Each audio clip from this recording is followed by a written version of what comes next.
믿음은 하나님께서 선물로 주셨습니다. 그러나 그 믿음이 우리 심령 속에 떨어지고 난 이후에 저절로 자라는 것은 아니라는 사실을 꼭 한번 기억할 필요가 있죠. 어떤 사람은 믿음은 나이가 들면 자라는 줄 압니다. 그렇게 보관해둔 믿음은요, 절대로 자라지 않습니다. 어떤 사람은 예수를 믿기 전보다 더 못해지는 사람이 있습니다. 왜냐하면 구원파처럼 우리가 이제 믿음 선물로 받았으니까 어떤 짓을 해도 천국 간다, 편하다, 그러면서요 원수질 사람하고 다 원수지고 용서 안 해주고 사랑하기 힘들어하고 그러면서도 천국 가는 줄 아는 이상한 습성을 가진 그런 그리스도인이 많이 양산되지요. 그것은요 잘못 믿기 때문에 그렇습니다. 예수를 믿는다는 것은 예수를 닮아간다는 건데, 예수를 닮아간다는 것은요 예수의 성품대로 관계가 넓어지고 용서할 사람 용서하고 사랑할 사람 사랑하고 그렇게 인격이 변화되는 것, 그걸 믿음이 자란다라고 말합니다. 믿음의 사람도 하루아침에 태어나는 것이 결코 아닙니다. 믿음의 사람이 되어가는 것은요 시간이 오래 걸리는 작업이죠. 하루아침에 하늘에서 뚝 떨어지는 것이 결코 아니라는 것입니다. 믿음이 있으면요 환경이 바뀌는 것 결코 아닙니다. 우리의 가치관이 바뀌는 거죠. 오늘 예수를 믿었는데 어제하고 오늘이나 환경이 똑같습니다. 그래서 믿음의 사람은 그 주어진 삶의 현장에서 산전수전 다 겪으면서 역경을 믿음을 선물로 주신 믿음으로 극복해 나갈 때, 그 역경을 극복해 나갈 때 믿음의 사람이 되어가는 것입니다. 오늘 본문은 하나님께서 믿음의 조상, 믿음의 선진, 언약의 디딤돌, 언약이 굉장히 중요하죠. 이 다윗을 어떻게 믿음의 사람으로 만들어 가시는지 보여주는 한 단면, 한 예를 보여주시는 것이 오늘 본문의 기사입니다. 오늘 본문은 다윗이 사울에게 시기를 받아서 쫓겨다닐 때의 일이죠. 하루는 블레셋 사람들이 그일라라는 유다의 한 국경마을을 습격해서 약탈했다라는 이야기가 들렸습니다. 그일라라는 그런 촌락은요 한국에 민통선 안에 마을이 있듯이 블레셋과 유다 사이에 있는 국경마을, 조그만 촌락, 최전방마을이라고 생각하면 이해가 쉽습니다. 아무나 잘 안 살려고 하죠. 왜냐하면요 블레셋 사람들은 농사를 잘 짓지 않습니다. 그런데 농사철만 되면요 쳐들어와서 타작마당에 들어가서 곡식, 주워 있는 거 다 빼들어 갑니다. 이게 블레셋 사람인데 아니나 다를까 그일라 마을에 하루는 블레셋 사람들이 와서 모든 가축과 소출과 타작마당을 다 훑어갔답니다. 이 이야기를 들은 다윗은 그들을 도와주고 싶습니다. 자기 백성이고요 하나님 언약 백성인데 당하는 것을 참아보지 못합니다. 그래서 자기 뜻대로 하지 아니하고 올라가는 것이 하나님의 뜻인지를 물어보고 싶었습니다. 그래서요 하나님, 내가 그일라로 올라갈까요? 묻습니다. 하나님은요 올라가라 말씀하시죠.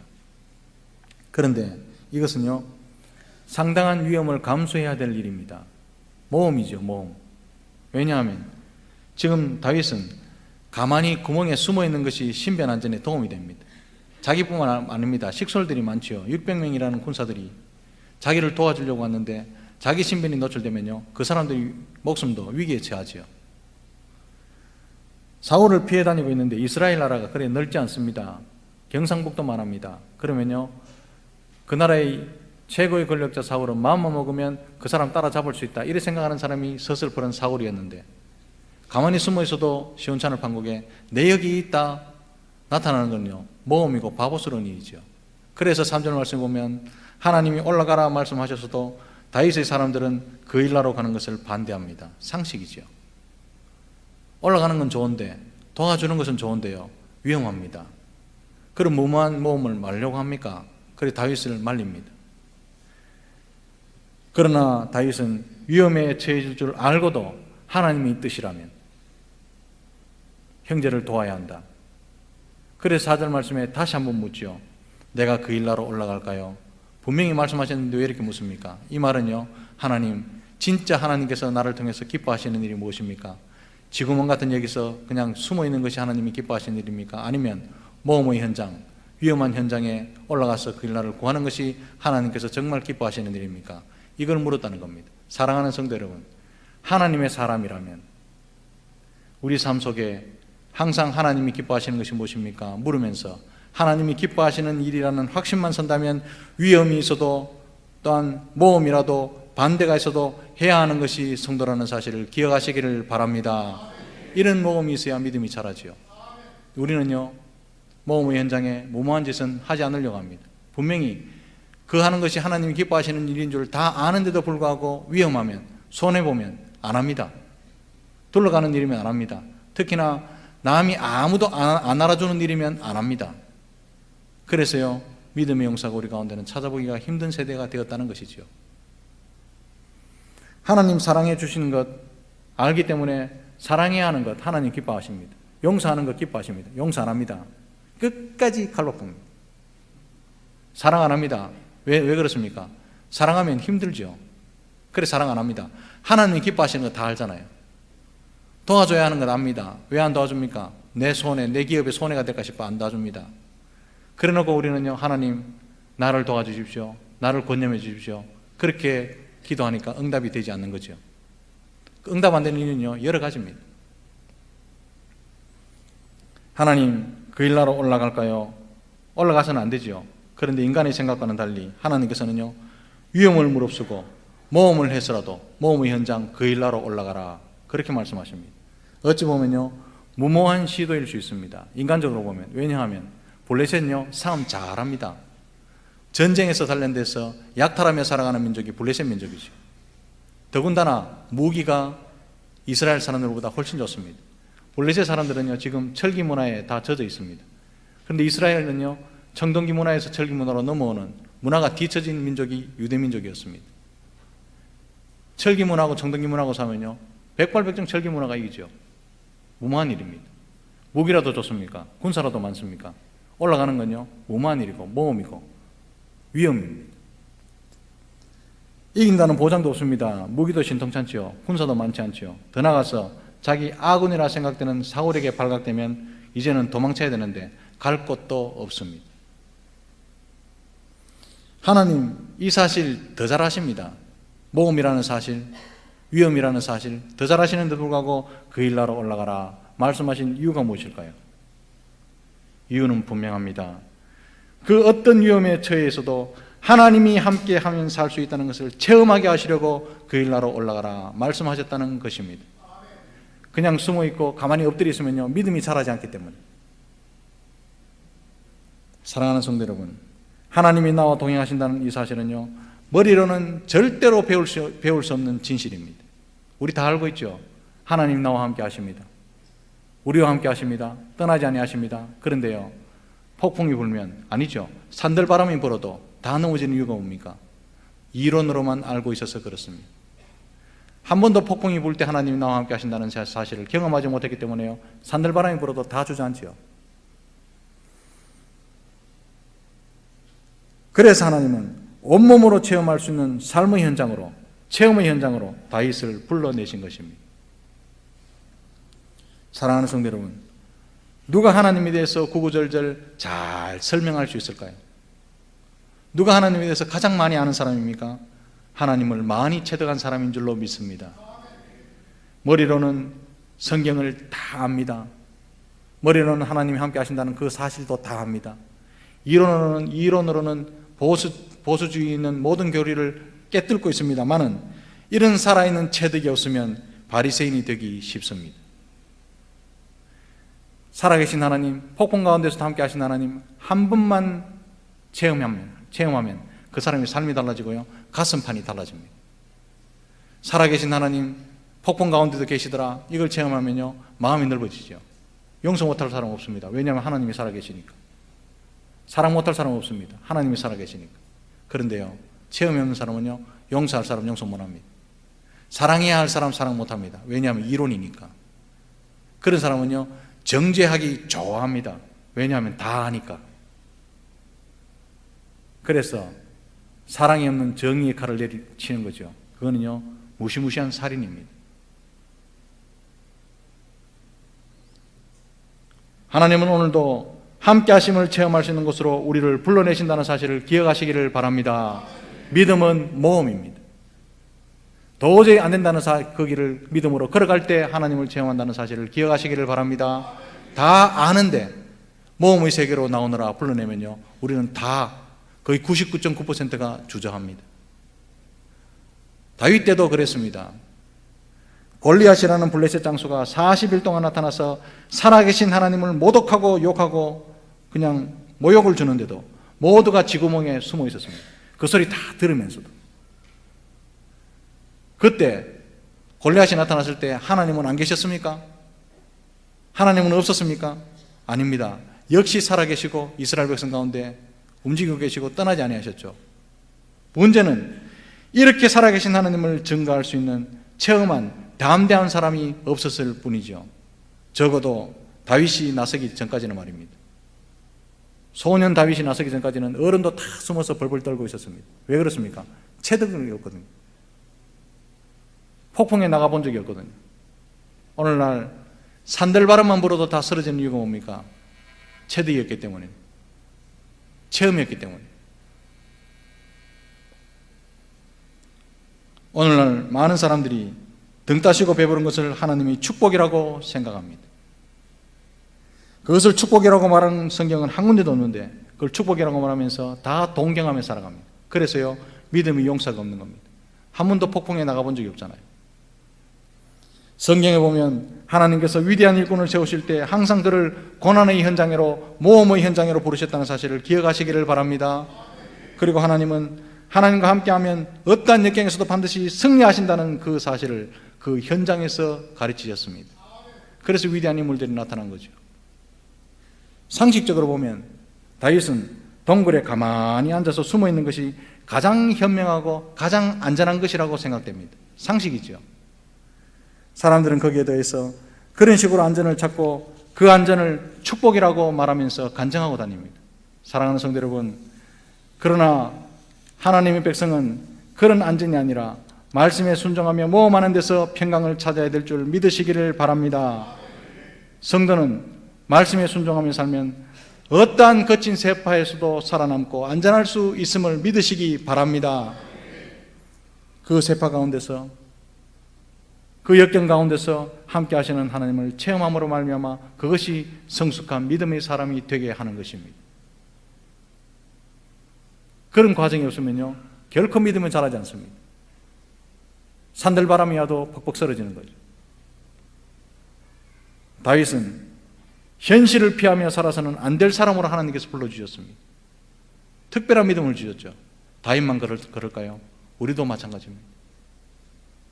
솔직히 그 일날을 지켜야 할 사람은 다윗이 아니라 사울이었습니다. 분명합니다.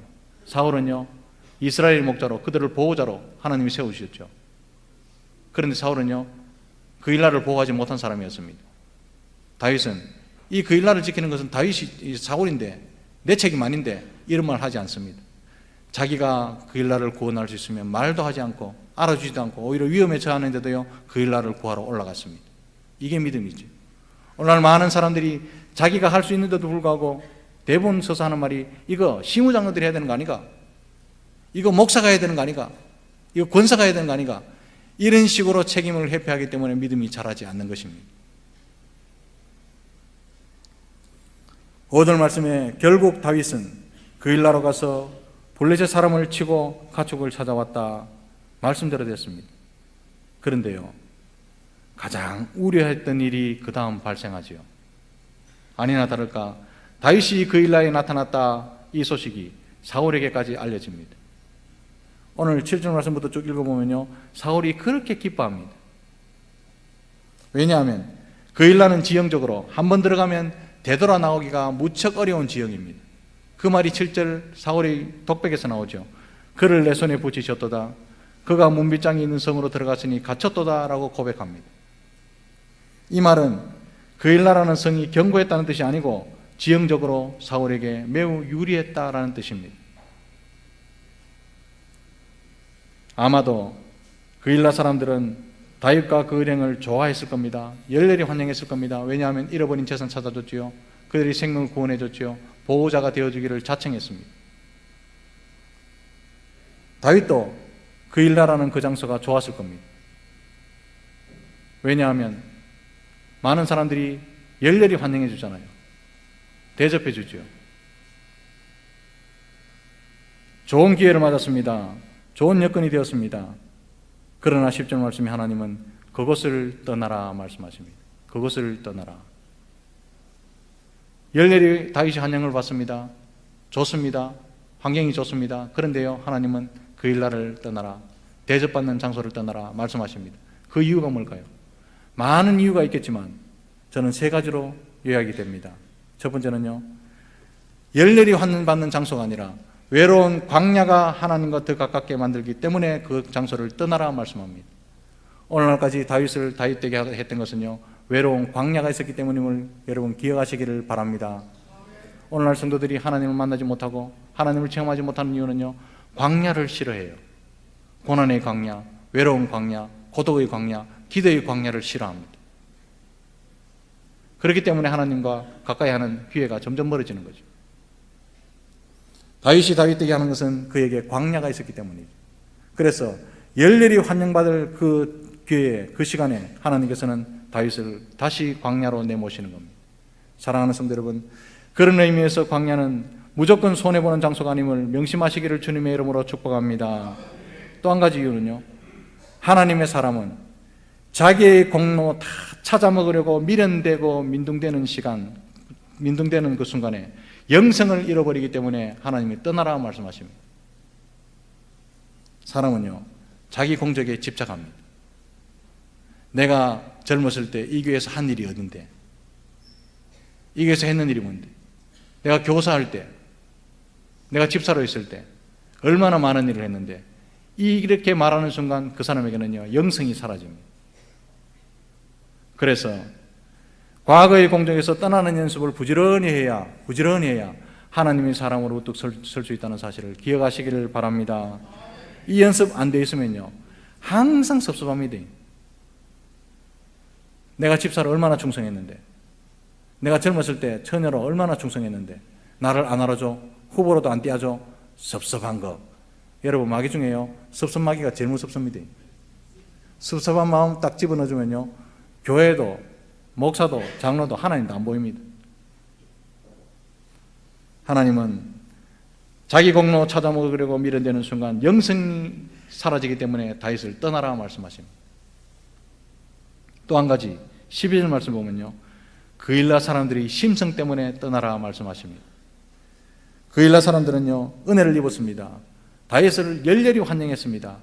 재산을 찾아준 데서 기뻐했습니다. 그런데 다윗을 충분히 배반할 가능성이 있기 때문에 떠나라 말합니다. 더 실망하기 전에. 다윗이 묻죠. 하나님, 그일라 사람들이 나를 넘겨주겠나이까? 하나님 분명히 말합니다. 넘겨주리라. 그들은 배반할 연약한 사람들이니라. 그때 넘겨줬다고 아 섭섭하다, 은혜를 원수로 갚다니, 그래 말하지 말고 지금 떠나라. 인간적으로 보면요, 떠났을 때 다윗은 배신감을 느꼈을 겁니다. 그러나 하나님은 그 배신감으로 인한 섭섭함조차도 훈련의 도구로 사용하고 계신다는 사실을 기억하시기를 바랍니다. 어떤 훈련의 도구입니까? 하나님보다 더 믿을 만한 사람은 없다. 하나님보다 사람 더 의지하지 못하도록 훈련시키기 위해서 그일라 사람들을 사용하셨다, 이 말입니다. 사랑하는 성도 여러분, 사람 의지하고 사람 믿으면 반드시 섭섭함이 있습니다. 반드시 배신감이 듭니다. 왜냐하면요, 안 바뀌는 사람 한 사람도 없기 때문입니다. 그 사람 반드시 의리 지켜줄 것 같죠? 가봐야 합니다. 우리의 한 형제된 사람은요, 사랑해야 될 대상이지 믿고 의지할 만한 대상이 아니라는 사실을 분명히 기억하시기를 바랍니다. 다윗은요, 왕이 되기 전에 이 훈련을 받았습니다. 은혜를 베풀어도 원수로 돌아올 수 있고, 친절을 베풀어도 불친절로 돌아올 수 있다. 왕이 되면 더 할 거다. 베풀어도 은혜를 은혜로 모르는 사람이 타락한 인간의 심성이다. 하나님은요, 왕이 되기 전에 다윗을 믿음으로 훈련시켜 나갔습니다. 충분히 열렬히 환영받는 사람들도 배신할 수 있다. 그들을 사랑하고 보호하고 또한 용서해야 될 대상이지 믿고 의지할 대상은 절대 아니다. 그일라에서 그는 배웠습니다. 14절에 놀라운 말씀이 나오죠. 사울이 매일 찾되, 매 순간 찾되 하나님이 그의 손에 넘기지 아니하시니라. 모험하러 들어가도, 위험한 상황 속에 들어가도 하나님 손안에 있으면 가장 안전하다는 사실을 그일라에서 다윗은 배우고 나왔습니다. 이 사실을 깨달은 다윗은 왕이 되어도 평생 하나님을 의지하고 믿음의 사람이 된 것입니다. 평생 왕이 되어도요, 사람 믿지 않는 사람, 하나님만 바라보는 사람, 그 사람이 다윗이었습니다. 믿음의 사람은 하루아침에 이루어지는 것이 아니라 이런 체험이 쌓여가면서 되는 것이라는 사실을 기억하시기를 바랍니다. 상황이 어때도 하나님과 함께하는 인생 여행은 항상 배울 것으로 충만하고 가장 안전한 것임을 믿으시기 바랍니다. 현실이 어때도, 여러분의 건강이 어때도, 여러분의 재산이 어때도 흔들리지 말고 하나님의 살아계심을 체험하는 믿음의 학교를 잘 수료하시기를 주님의 이름으로 축복합니다. 그러면 인생은 고난도 아닙니다. 고통도 아닙니다. 그저 즐거운 여정일 뿐이지요. 주님과 함께 이 믿음의 여정을 기쁘게 걸어가시는 저와 여러분들이 다 되시기를 주님의 크신 이름으로 축복합니다. 기도하겠습니다.